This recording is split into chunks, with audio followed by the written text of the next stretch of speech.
So hi, everybody. This is Andrea, founder and CEO of Better Together. And today I am here with some very special guests. I'm so excited to have Brian Mandel, Glenn Visscher, Ian Barber, and John Titus of the Cincinnati Lodge No. 3 Free and Accepted Masons, based out of Morristown, New Jersey, an excellent organization that's doing so much for the community, but we want to learn more, right? So Brian, Glenn, Ian, John, thank you so much for coming on today. Thank you for having us. Pleasure. Thank you. Yeah, I love this. I always love when we're kind of almost like the Brady Bunch. We need a couple more people, but it works. I know. Here's the story. Yeah. So I'd love to start with just a little bit of history of what's going on. What is the Cincinnati Lodge? Like, who can tell me? I can start out with a very basic history. Great. As we said, Freemasonry goes back long time back in Europe. It goes back to the days of the founding of our country, the days of the revolutionary times. And that's kind of a tie into Cincinnati. Masons met in Morristown, New Jersey, back during the Revolutionary War. They met in a place called Arnold's Tavern, which is what used to be in the center of town in Morristown. Early meetings include Masons such as George Washington, one of our better known Masons. So Masons had a presence in Morristown back to that time period. 1803 was the founding of Cincinnati Lodge, the specific lodge that we're a member of. There are lodges around the state, as there are around every state. Our lodge was founded in 1803. We had various locations around Morristown and Morris County. We have been at our present location since 1930, a very stately stone Masonic lodge, a block away from the green in Morristown. And you said since 1930? 1930, okay. Yes. So we're approaching our 100-year anniversary at our current location, but we were warranted or formed as a lodge in 1803. Oh, wow. Over 200 years ago. But again, we've had several locations. We've had this one home for almost 100 years now. When we opened our lodge in 1930, I wasn't present, but from what I've read, we had over 2,000 people taking part in that ceremony, including various dignitaries around the state and the governor, other members. It was a large event. That was at a time when Masonic lodges were really a centerpiece of many communities. We are still, but not to the extent we were at that time period. Things have changed. We still try to keep our presence for all the good things that we do. Again, we've stayed at location for the 100 years. Members of our lodge come from all walks of life: plumbers, carpenters, bartenders, scientists, doctors, lawyers.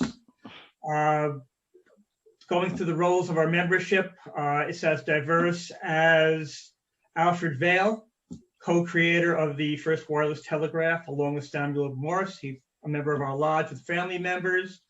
We boast a Supreme Court Justice, Mahlon Pitney, who was a federal Supreme Court Justice back in the 1800s. And we have been and continue to be as diverse as you can imagine. And that to me is one of the most fun things about the lodge. Getting to be a Masonic brother, a friend, and involved with people from every walk of life, people that you would never meet through your local community or your vocation. Our lodge, among the things that Masons do, and we'll hear more about what Masons do and who they are, we've done many events for the community over the years, whether it be food drives, clothing drives, a book drop. We've been regularly a venue for First Night Morris when the town runs a non-alcoholic New Year's Eve celebration. We've done fundraisers for local organizations, civic organizations, been a venue for meeting for many diverse types of organizations within the community and supported all of them. That is the very brief basic history of our lodge. And I'd like to pass it off to a colleague who can talk more specifically about who we are, why someone becomes a Mason, and why they stay a Mason and what they do. I just want to say that's very cool that George Washington was a Mason. I did not know that. He was a part- that's Mason. Very cool. He's a What- very what- strong history of George Washington and Alexander Hamilton right here in Morristown, which I think not a lot of people know about. Alexander Hamilton was a Mason as well, more than a dozen signers of the Declaration of Independence. Oh, you got me hooked then, because there's a lot of history you cannot there. love Hamilton at this point. But then I know he also met, or at least he had dinner with Eliza here in Morristown at Washington's home, right? At the, which is now a museum. Ford Mansion. Ford Mansion now, yes, correct. Yeah. I went there once and I was like, ooh, I'm going to remember this forever. It's going to be a Jeopardy question one day. I'm going to get it right. That's when I was up here. But Many of those old revolutionaries were Masons. Came to this country as Masons, formed Masonic lodges here. That's a great history in of itself, the Masons and what they did in those times. Sure. So let's hear a little bit. I know Glenn wants to talk about, I'm going to put you on the spot, Glenn. Sure. or Ian or John can inform us a little bit about what's going on now and what type of programming you have going on at the lodge now. Well, to back up, just to follow on from what Brian was talking about, Masonry was all about gaining enlightenment and gaining illumination, and men joined Masonry to learn. To learn about the world around them, to learn about the sciences, to learn about architecture and geometry, and this was really the early schools that men would teach other men about a variety of things, and the whole point was to make themselves better, and that follows through to even today. We believe that we're searching for light, we're searching for knowledge. If we make ourselves better, then we make our communities better. And if we make our communities better, we make our families better and the world around us. So it's a real perpetual thing. And Freemasonry is very much a family organization.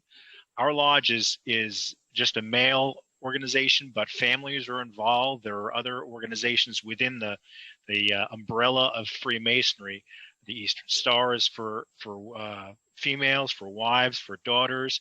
DeMolay and Rainbow Girls are for youth. But we're all searching for the same kind of knowledge and self-improvement.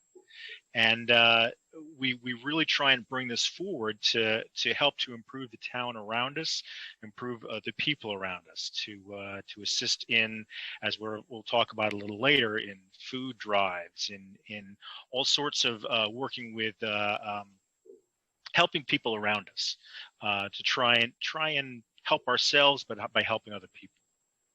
Right, the service Yep. above self. Yeah, I Yep. hear you. Leadership through service. Yeah. So what is the greatest need right now for the Masons? The greatest need for the Masons right now is to be able to get, especially in this day and age, is to be able to get out and help other people, to work with other people, to bring food, to bring clothing, to bring support. It's not enough just to do actions, but to call people, to be there for people. We do a lot of that. Our lodge is about 136 people. We're a part of what's called the 11th Masonic District, which has 6 lodges in the Morris County area, in Dover, in Chester, in Madison, and Bernardsville, and we all support each other. And we support all the other Masons around the state, and we would support people that are non-Masons as well. We also have an organization within Masonry called the Shriners, and you've probably seen them in a variety of parades, or the ones that drive the funny little cars, wear the fezzes. Shriners actually support children's hospitals, about 23 of them around the world, in which they're for orthopedic and burn. And any child who is admitted up till 18, it's no cost to the family. And that can be any kind of treatment, from minor treatments to replacements of limbs to huge surgeries. So we're really about supporting the community, supporting the world around us. That's amazing.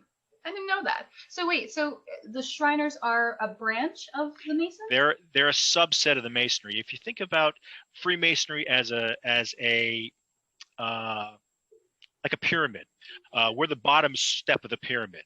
There are other organizations which are next steps up that you can join once you're a Freemason. You can join the Scottish Rite. You can join the Shriners. You can join the Tall Cedars, which used to do the MS telethons with Jerry Lewis. You can join the Knights Templar, the Eastern Star. There's all sorts of organizations to get together and be together and to learn and to grow. I had no idea.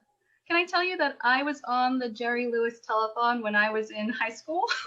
No way. Yep. I was on the committee, and this is, it was a long time ago.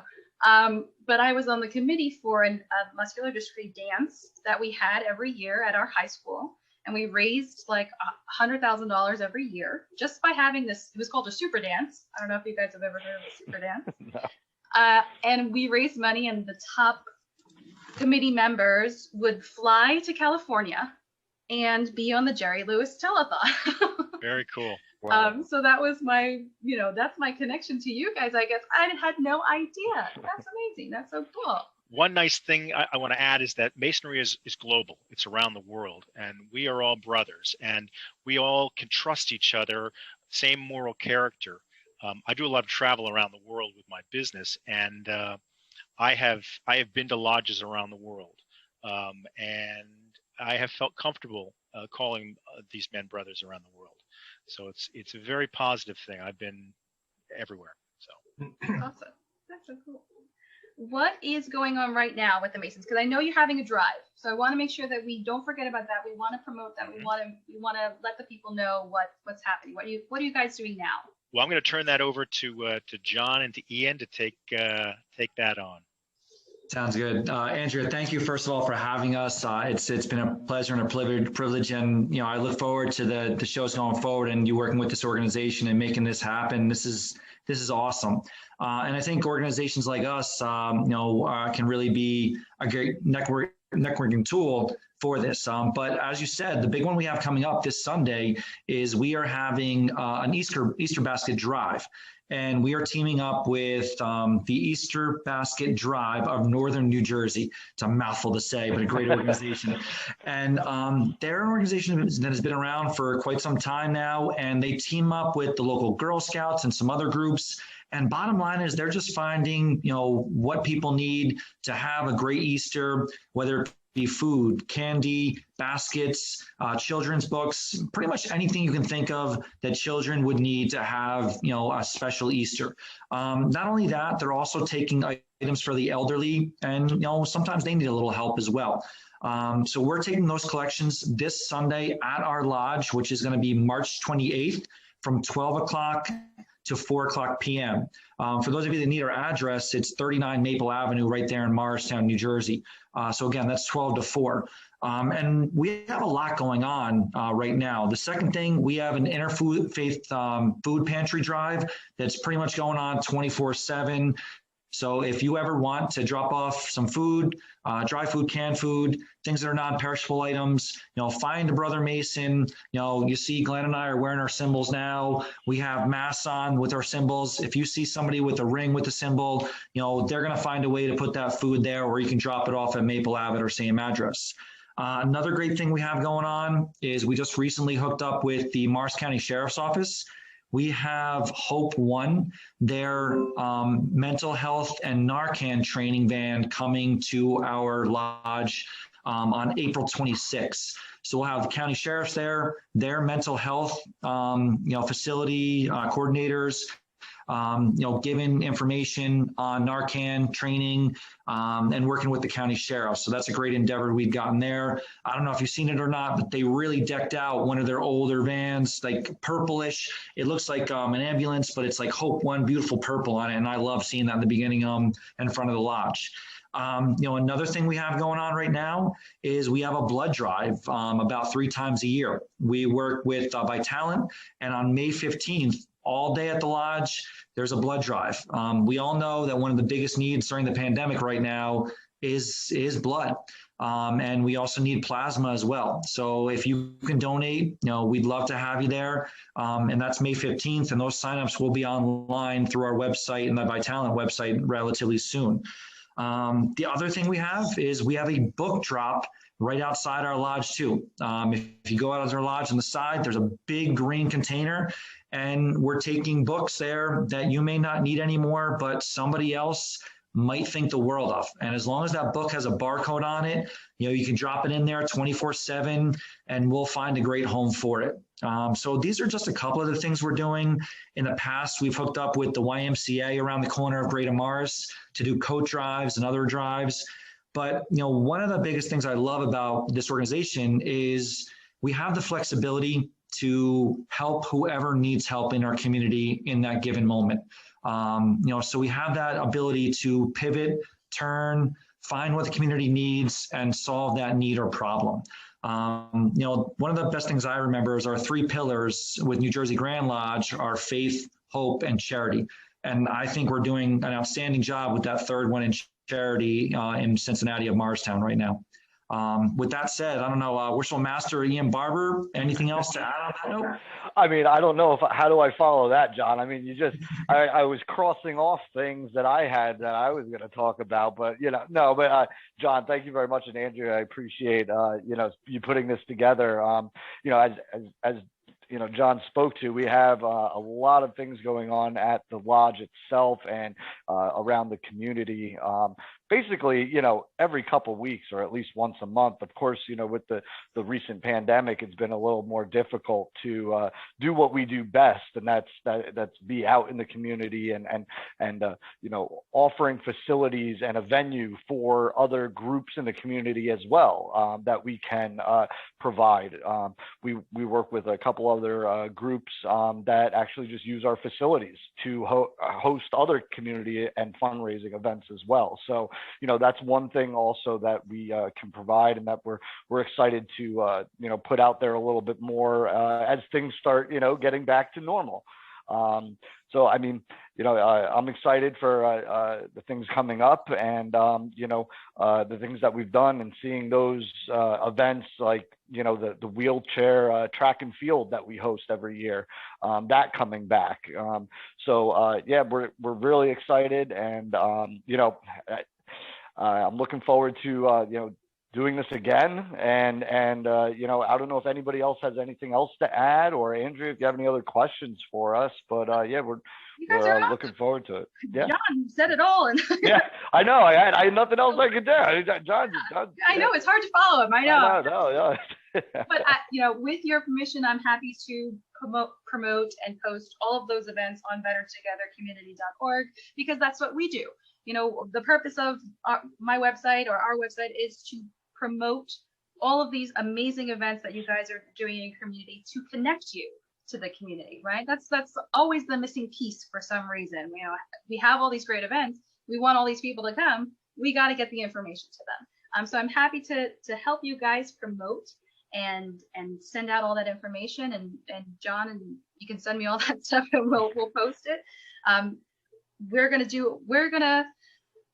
have to tell you guys, I've learned so much in just the last 20 minutes talking to you. I'm so glad that you guys were able to come on and speak with me.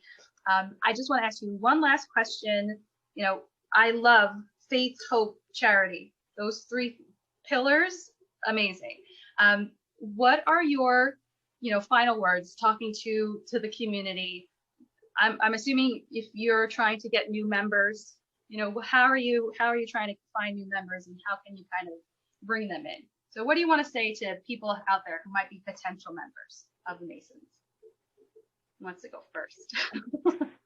Oof, that's a big one. Well, I mean, I think we spoke a little bit before everything started that, the Freemasonry, you've heard about it in, movies and things like that. And you might be curious. You might have a family member. For me, for instance, that's what piqued my interest was, seeing the symbols at my, grandfather's house, and all of a sudden being like, what? Oh, wait, what is that? And then you turn on the Discovery Channel or History Channel. If you're interested in Freemasonry, all you have to do is, go to our website, CincinnatiLodge3.com, send us an email, or we meet we're basically at the lodge every Monday. So if you see the light on, knock on the door. and somebody will answer it. That's really all I have. John, Brian. Enlightenment, right? Yeah, exactly. You see the light on? Come on in. Yeah, exactly. That's all about. Yeah. I love that. That's amazing. Yeah. I'd love to see that part of the community, or men helping men, trying to be enlightened, trying to get to the next level. Good job, guys. I appreciate it. I really do. Anybody else have a couple last words for potential members or donors or anybody out there? Yeah, I actually do. We've got a lot of history, and we go back a long ways, and we've got a lot of people in the past that have been members, but we've got a lot of contact and direction in today's society, and we're looking for people, young people that are interested in being involved in the community, that are being involved in learning more about themselves and growing. So we're here for everybody. Awesome. So Brian, Glenn, John, Ian, I appreciate you, all four of you. I can't wait to work with you further. I'm going to help you guys promote, and we're going to have a really great Easter basket day on Sunday. Oh, yeah. And that's it. That's all for today. Thank you guys for coming on. If you want to learn more information, just stay put. More information is coming right now.